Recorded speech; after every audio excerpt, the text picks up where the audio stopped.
안녕하세요. 눈에 넣어도 아프지 않을 딸아이 하나를 키우고 있는 30대 여성입니다. 아이를 볼 때마다 이렇게 하나 키우기도 힘든데 어머니는 어떻게 저랑 오빠들을 키우셨나 그런 생각이 들면서 감사한 마음이에요.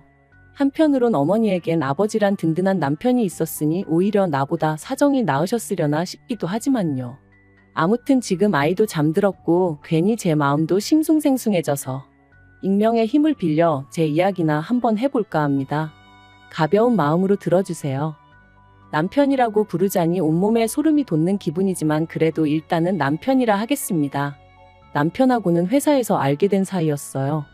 타 회사에서 이직을 해왔다는 남편이 저희 부서에 합류했는데 그때 제가 많이 도와줬지요. 다만 제 딴에는 남편이 낯을 가리는 게 눈에 뻔히 보여서 나름대로 잘 적응하라고 먼저 말 걸어주고 챙겨주고 했던 건데 남편은 제가 자기한테 관심이 있어서 그러는 줄 알았다나요? 그러면서 실은 자기도 저에게 호감이 있었다더니 급기야는 데이트 신청까지 해왔는데 황당하고 어이가 없었죠. 하지만 그렇다고 싫은 티를 내자니 괜히 어색해질 것 같기도 하고 그래서 나름대로 상황을 잘 무마시켜 보려고 데이트를 하게 되었습니다. 그런데 회사 안에서만 보던 남편과 회사 밖에서 본 남편은 무척이나 다르더라고요. 회사 안에서는 말수도 적고 뭔가 조심스러웠다면 밖에서는 농담도 잘하고 싹싹하고 무엇보다 어찌나 애정 공세를 퍼부어댔는지 몰라요. 그래서 결국 얼마 후부터 저는 남편과 다른 동료들의 눈을 피해 연애를 시작했는데 솔직히 그때만 해도 결혼까지 하게 될 줄은 꿈에도 상상하지 못했네요. 결혼 당시 시댁이나 친정이나 형편이 넉넉한 편은 아니었기에 특별히 큰 도움을 받은 건 없었어요. 다만 남편이나 저나 모아둔 돈은 꽤 있었기에 둘이 모은 돈을 합하고 거기다 대출까지 받으니 비록 전세긴 했어도 서울에서 신혼살림을 시작할 정도는 되었죠.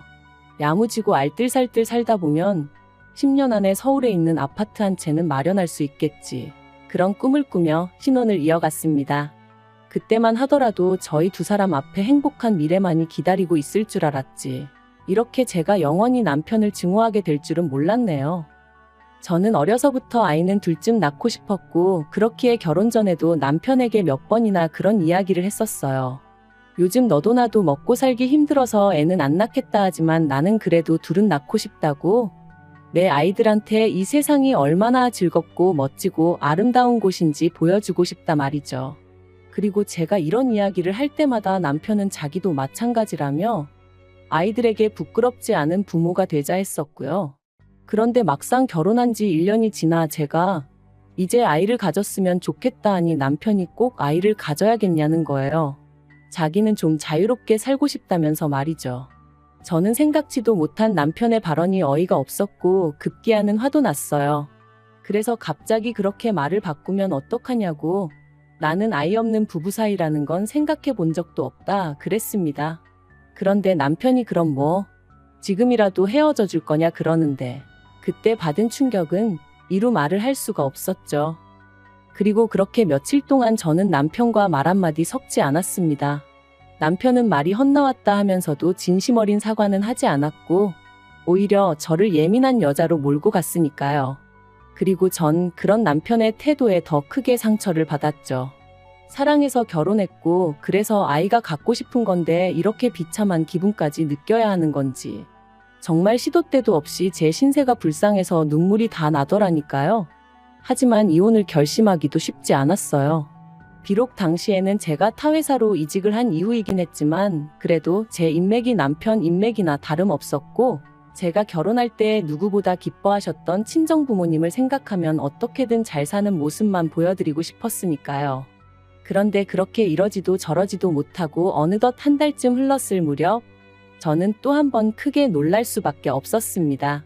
제가 임신했다는 사실을 알게 되었거든요. 비록 남편과 사이는 좋지 않았지만 그래도 남편이 애아빠이니 말을 안 할 수가 없잖아요. 그래서 화해도 할 겸 작은 선물 상자를 사서 그 안에 두 줄로 표시된 임신 테스트기를 넣어 식탁에 올려두었어요. 인터넷에서 보니까 이렇게 해두면 남편들이 너무 좋아서 소리를 지르거나 감격에 눈물을 흘리거나 하더라고요. 그리고 저도 솔직히 남편하고 사이가 안 좋은 와중이긴 했어도 남편도 다른 남편들과 비슷한 반응을 보이지 않을까 은근히 기대를 하고 있었죠. 그런데 몰래 안방문 뒤에 숨어서 지켜본 남편의 반응은 너무나 당혹스러웠습니다. 그건 기뻐하는 사람도 감동한 사람도 아니고 말 그대로 좌절하고 화가 난 사람의 모습이었거든요. 뱃속의 아이에겐 미안했지만 남편이 너무 미워서 지워버릴까 그런 마음마저 들었어요. 하지만 친정부모님은 남편이 너무 크게 놀라서 그랬을 수도 있다며 저더러 임신하면 원래 기분이 크게 오르락내리락 하는 법이라고 제가 오해한 거라 하셨습니다. 시부모님 또한 말씀하시길 남편이 원래 무딘 구석이 있지 않냐면서 저더러 별거 아닌 일을 크게 키우지 말라셨고요. 하지만 이후로도 남편이 보인 반응은 제가 알고 있던 태어날 아이를 기다리는 아빠의 모습과는 많이 달랐고 저에게도 하루가 다르게 무심해져만 갔네요. 그러다 하루는 남편이 샤워를 하러 들어갔을 때였습니다. TV를 보는데 홈쇼핑에서 젖병 소독기를 팔고 있더라고요. 그리고 그 가격이 제가 인터넷에서 봤던 것보다 훨씬 저렴했어요. 그래서 얼른 사야겠다는 생각이 들어 제 핸드폰을 찾는데 도대체 이 핸드폰이 어디로 간 건지 아무리 찾아도 안 보이는 거예요. 반면에 남편 핸드폰은 소파 위에 있었기에 일단은 주문부터 하자는 생각으로 핸드폰을 켰습니다. 패턴으로 잠겨 있긴 했지만 연애 때부터 늘 똑같은 패턴이라 쉽게 풀 수 있었고요. 그리고 홈쇼핑 전화번호를 누르려던 순간 어째서인지 메신저가 제 눈에 들어왔고 지금도 왜 그랬는지는 모르겠는데 한번 확인해보고 싶은 충동이 들대요. 그런데 다행이라고 해야 할지 메신저에는 의심할 만한 건 아무것도 없었어요. 그래서 왠지 모를 안도를 하고 통화 목록을 보는데 어떤 한 사람만 성도 없이 딱 두 글자 이름으로 저장이 되어 있는 게 아니겠어요? 그리고 좀 살펴보니까 하루에도 3-4번 넘게 통화를 주고받은 흔적까지. 뭐라 콕 집어 말할 수는 없었지만 기분 나쁜 예감에 제 심장이 벌렁벌렁 뛰더라고요. 저는 그 전화번호를 얼른 옮겨 적어 이튿날 남편이 출근하기가 무섭게 제 핸드폰에 저장을 했어요. 그러자 그 여자 프로필이 제 메신저에 떴는데 제가 아는 여자였습니다. 남편의 오래된 동창이라며 저희 연애할 때 몇 번 술도 같이 마시고 결혼식에도 왔던 친구였죠. 그러니 제 의심은 확신으로 커질 수밖에 없었습니다. 저도 아는 남편의 친구인데 생판 다른 이름으로 저장해놓고 주고받은 메신저는 하나도 없는데 하루에도 몇 번씩 통화는 주고받았다는 게 어떤 식으로 생각해도 말이 되질 않더라고요. 그래서 그때부턴 태교를 해야 하는 그 중요한 시간에 배우자의 불륜 외도 이딴 거나 검색하며 시간을 보내게 되었어요. 확실한 증거도 없고 혹시나 뱃속의 아이가 잘못될까 싶어 제대로 욕 한 번 못하고 울지도 못하면서 말이죠. 그리고 그렇게 지옥 같은 날들이 흘러가던 중 저에게도 기회가 왔으니 남편이 핸드폰을 두고 출근을 했어요. 가지러울 만한 상황이 안 된다며 저한테 가져다 달라 했지만 저는 제 불러온 배를 핑계로 못 간다고 핸드폰 없이 하루 지낸다고 죽는 거 아니지 않냐고 참으라 했죠. 그리고 그때부터 저는 남편이 퇴근하기 전까지 말 그대로 남편의 핸드폰을 샅샅이 뒤지기 시작했습니다. 뭐라도 하나만, 확실한 하나만 나와라. 그게 남편이 바람을 폈다는 증거든 아니면 결백하다는 증거든 제발 확실한 하나만 나와달라고 마음속으로 빌면서 말이죠. 그리고 다행히 제 바람이 통했는지 남편의 핸드폰에서 숨겨진 폴더를 찾았는데 그 안에는 남편과 상간녀의 구역질나는 대화들이 가득했어요. 참고로 메신저도 사람들이 많이 쓰는 메신저가 아닌 커플들끼리만 쓰는 그런 메신저를 쓰고 있었더군요. 제가 연애 때 우리도 다른 커플들처럼 한번 이거 써볼까 했을 땐 유치하다며 싫다 했던 그 메신저였죠. 저는 대화 내용과 둘이 서로 주고받은 사진들을 전부 다 동영상으로 찍고 내친 김에 남편의 친척들과 친구들 그리고 지인들의 연락처까지 전부 다 제 핸드폰으로 옮겼습니다. 여차하면 남편이 어떤 인간인지 낱낱이 까발릴 생각이었거든요. 그리고 속에서 끓어오르는 화를 누르며 어떻게든 제 감정을 다스리려 했어요. 사람들 말이 무조건 바람피냐고 상대를 몰아붙이면 오히려 역효과만 난다 했으니까요. 하지만 막상 퇴근한 남편을 보니 냉정한 판단을 내리고 움직이기가 쉬운 일이 아니었습니다. 그래서 결국 그 상간녀 얘기를 꺼내며 언제부터였냐 따져 물으니 전부 다 오해라며 아주 팔짝팔짝 뛰더라고요. 그저 사는 게 불쌍해서 통화 몇 번 하면서 힘내라고 한 것밖엔 없다며 아무것도 없는 빈 메신저를 보여주곤 이것 봐라 아무것도 없지 않냐고 적반하장으로 나오는데 아마도 제가 평소에 기계를 잘 다루지 못해서 남편에게 부탁하는 일이 잦다 보니 핸드폰에서 비밀 폴더 같은 것도 못 찾을 거라고 생각을 했던 모양이 돼요. 저는 저를 기만하는 남편의 태도를 정말이지 견딜 수가 없었습니다. 하지만 제가 가진 패를 전부 다 보여줄 순 없었으니 일단은 알겠다고 했죠. 한편 어느덧 시간이 흘러 출산이 코앞으로 다가왔고 저는 건강한 딸아이를 낳았어요. 하지만 어째서인지 남편도 어머님도 보이는 반응이 뜨뜻미지근했고 그런 반응을 보면서 저는 어렴풋이 남편이 여전히 외도를 이어가고 있다는 직감이 들었죠. 그리고 아니나 다를까 제가 산후조리원에서 퇴소해 집으로 돌아왔을 때 남편이 저에게 충격적인 이야기를 건넸습니다. 이혼하자고 했거든요. 저에 대한 마음이 식었다면서 제가 여자로 안 보인다나요? 제가 남편더러 어떻게 나한테 그런 말을 할 수 있냐. 울지 않으려고 했는데 눈물이 쏟아져서 사실 말도 제대로 못했어요. 하지만 남편에게 내가 싫어도 우리 딸을 봐서 참고 살 순 없겠냐 뭐 그렇게 말했던 것 같아요. 그런데 남편이 솔직히 자기랑 어디 하나 닮은 것 같지도 않고 정이 안 간답니다.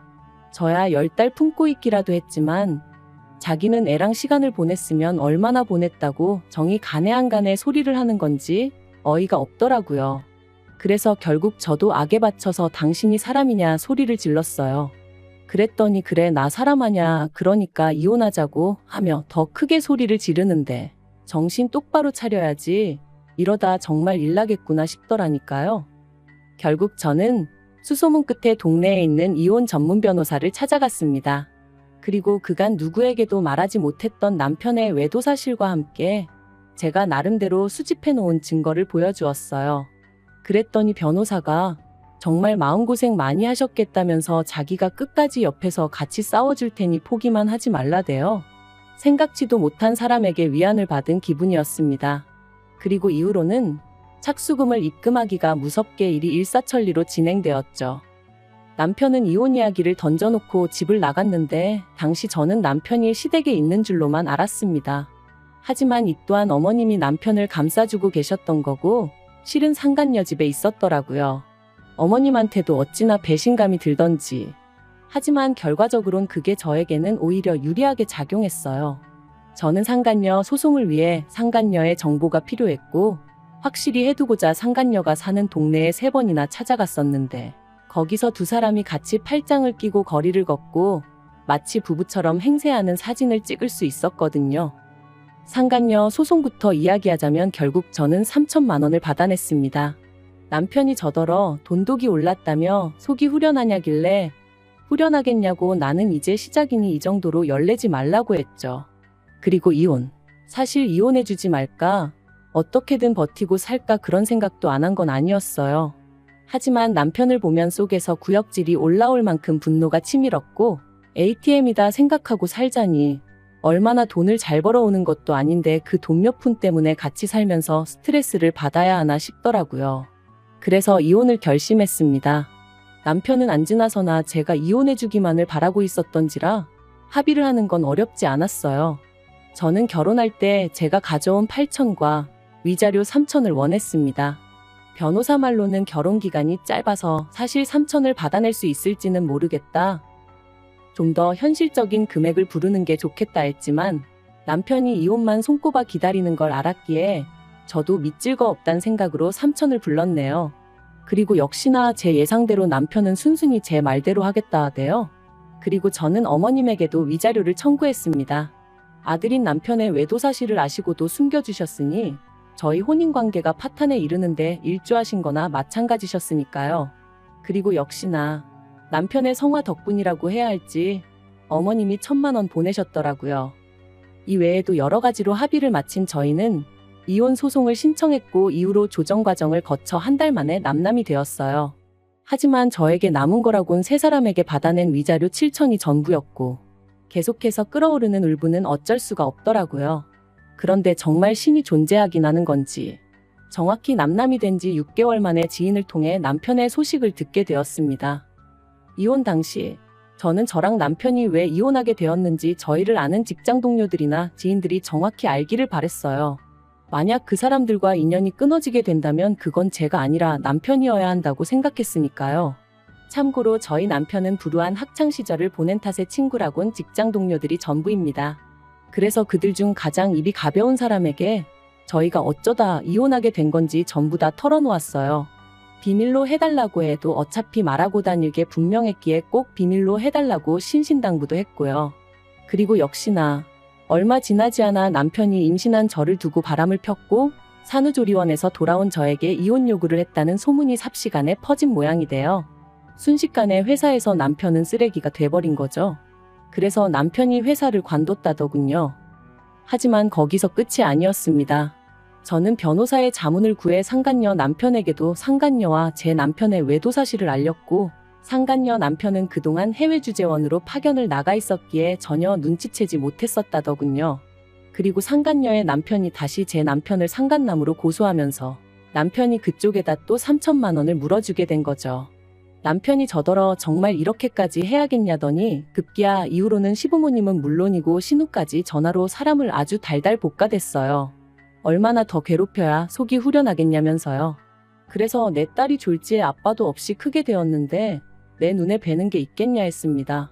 앞으로도 내가 할 수 있는 게 있으면 다 할 거니까 그런 줄만 알라면서 말이죠. 그리고 신우더러 아가씨도 상간남 여동생이라고 소문나기 싫으면 내 비위 거스르지 말라니까 그런 명예훼손이니 뭐니 자기도 가만 안 있겠다대요. 그래서 해볼 테면 해보자고 그랬죠. 막말로 제가 더 무서울 게 뭐가 있었겠어요. 그리고 그렇게 이혼한 지 1년이 되던 작년 겨울 어머님이 연락을 해오셨어요.